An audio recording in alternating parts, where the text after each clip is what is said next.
నాకింకా నొప్పి తెలుస్తుంది, నాకింకా నొప్పి తెలుస్తుంది. మీరింకా మా గొంతులు కొయ్యడం ఆపాలి.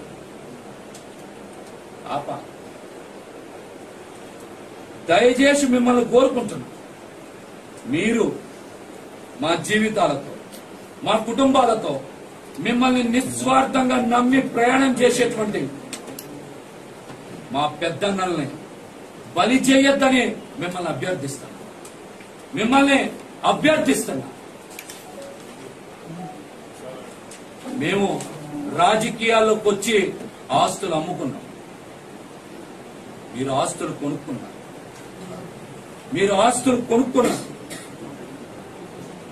మా రక్త మాంసాలు, మా కన్నీటి కష్టాల పునాదుల మీద మీ అందమైన భవంతులు నిర్మించుకున్నారు. ఇది యథార్థం.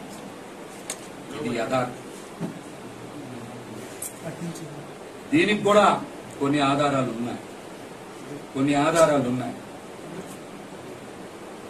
మీరు ఒక్క మాట గుండెల మీద చేసుకొని చెప్పండి. ఈ మధ్య కాలంలో వీర మహిళలకి పదవీ కాలం కేవలం వాళ్ళకు మాత్రమే ఎందుకు పొడిగించారు? జిల్లా అధ్యక్షులకో, నగర అధ్యక్షులకో, రాష్ట్ర కమిటీకో, పొలిటికల్ అఫైర్స్ కమిటీకో మీరు ఎందుకు వాళ్ళ యొక్క పదవీ కాలాన్ని పొడిగించారు? ఎందుకు పొడిగించారు?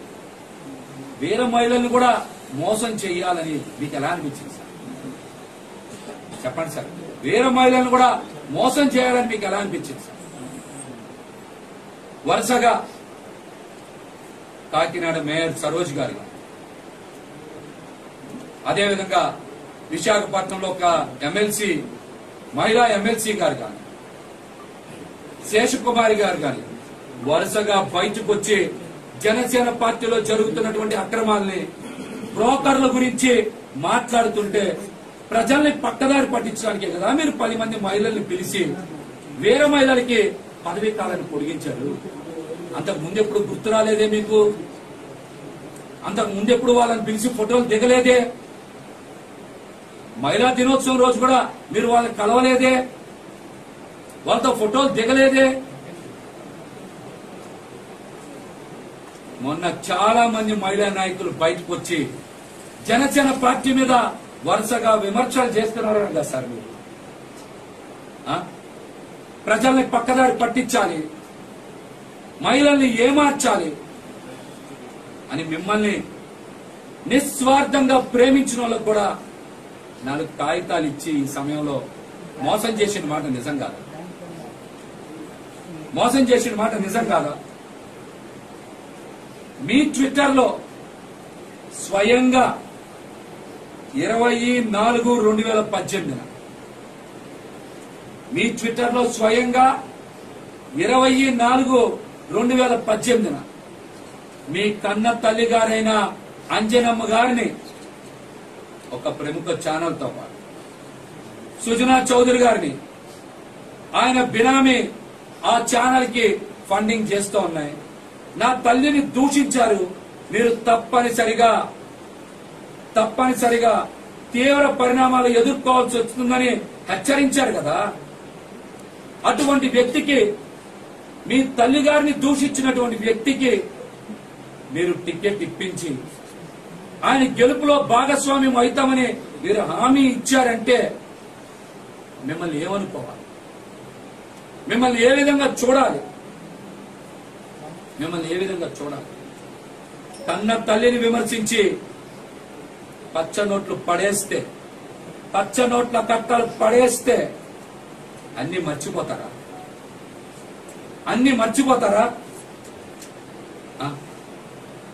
మీరు కూడా చెప్పుకోవాల్సి వస్తుంది దీనికి సమాధానం.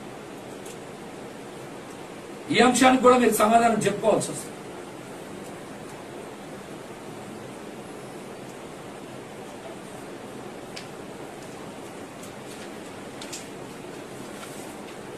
ముఖ్యంగా జనసేన పార్టీని విజయవాడ లాంటి రాజధాని ప్రాంతంలో బతికించాం, కానీ మీరు మమ్మల్ని చంపేశారు. జనసేన పార్టీ జెండా ఉనికి లేదు, గాజు గ్లాస్ గుర్తు లేదు. జన సైనికులకి ఆవేదనని పట్టించుకునే నాదుడే లేడు. గతంలో మీరు చాలా ప్రసంగాల్లో మాట్లాడారు కదా, తెలుగుదేశం పార్టీ మనకి పొత్తులో 10 15 సీట్లు కుక్క బిస్కెట్లు పడేస్తే మనం తీసుకోవాలా అని మీరు మాట్లాడారు కదా. నేడు తెలుగుదేశం పార్టీకి 144 స్థానాలతో పాటు జనసేన పార్టీలో ఉండేటువంటి 10 స్థానాలు అంటే 154 స్థానాలు మీరే పడేశారా? లేకపోతే తెలుగుదేశం పార్టీయే మనకి ఒక కుక్క బిస్కెట్ లాగా 10 స్థానాలు పడేసింది? దానికోసం మీరేమన్నా బిస్కెట్లు తీసుకున్నారా? ఏం బిస్కెట్లు తీసుకున్నారో కూడా సమాధానం చెప్పండి. ఆ వీడియో కూడా కావాలంటే మీకు పంపిస్తాను. మీరు మాట్లాడియే ఇవన్నీ మీరు మాట్లాడియే, నేను ఎక్కడ మాట్లాడి కావు. అసలు భారతీయ జనతా పార్టీ సీట్లు అడిగింది తెలుగుదేశం పార్టీని కదా, సీట్లు సర్దుబాటు చేయాల్సింది తెలుగుదేశం పార్టీ కదా, జనసేన పార్టీని కాదు కదా. మరి జనసేన పార్టీ ఎందుకు త్యాగం చేయాలి? దేనికి త్యాగం చేయాలి? ఆ అవసరం ఏమొచ్చింది?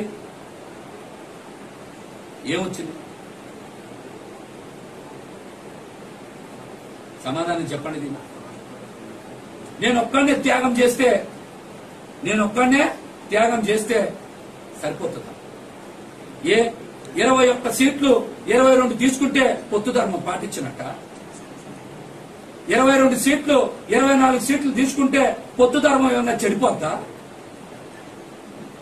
7 సీట్లను భారతీయ జనతా పార్టీ 10 తీసుకోవచ్చు. 4 ఎంపీ స్థానాలంటే 6 ఎంపీ స్థానాలు తీసుకోవచ్చు.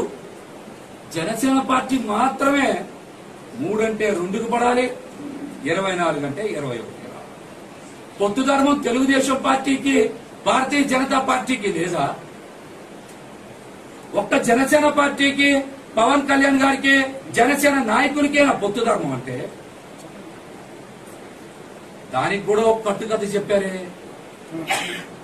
పొత్తు కుదిరిస్తేనంట ఆ నష్టాలు ఎలాగుంటాయంట మాకు తెలియదు. ఎవరన్నా పొత్తు కుదిరిస్తే ఎవరన్నా పని చేస్తే ఫలితం పొందుతారు, ఎక్కువ సీట్లు తీసుకుంటారు, ఎక్కువ స్థానాలు కోరుకుంటారు పొత్తు కుదుర్చినది. మనమేంటి పొత్తు కుదుర్చి రివర్స్ మాటలు మాట్లాడుతున్నాం? ఇదెక్కడి న్యాయం? ఇదెక్కడ ధర్మం? ప్రకృతిలో ఎక్కడైనా అలా జరుగుద్దా? దాని పేరు త్యాగం అంటారా? అంటే పార్టీ భవిష్యత్తు మీద మీకు దృష్టి లేదా?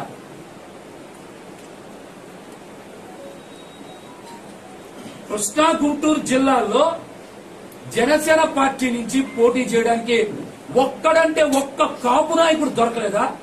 పోనీ దీనికి సమాధానం చెప్పండి. కృష్ణా గుంటూరు జిల్లాల్లో పోటీ చేయడానికి జనసేన పార్టీ నుంచి ఒక్క కాపు నాయకుడు దొరకలేదా?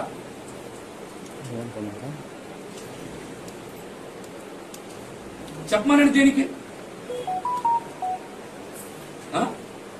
అన్ని పార్టీలు విధేయతకి పట్టం కడితే జనసేన పార్టీకి విధేయతగా ఉంటే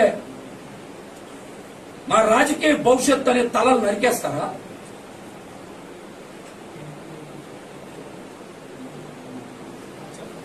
కసాయి వాడి కన్నా ఎక్కడన్నా కనికరం ఉంటుంది కానీ కష్టపడి మిమ్మల్ని అందరూ వదిలేసిన, మిమ్మల్ని ఎన్ని విమర్శలు చేసినా, మిమ్మల్ని పట్టించుకోకపోయినా మీ పట్ల విధేయతతో నిబద్ధతతో ఉన్నందుకు కనీసం మా మీద కనికరం లేదే. మమ్మల్ని పరామర్శించాలని కనీసం అనిపించలేదే. మమ్మల్ని అంటే నన్ను ఒక్కడిని కాదు, చాలా మంది నాయకులు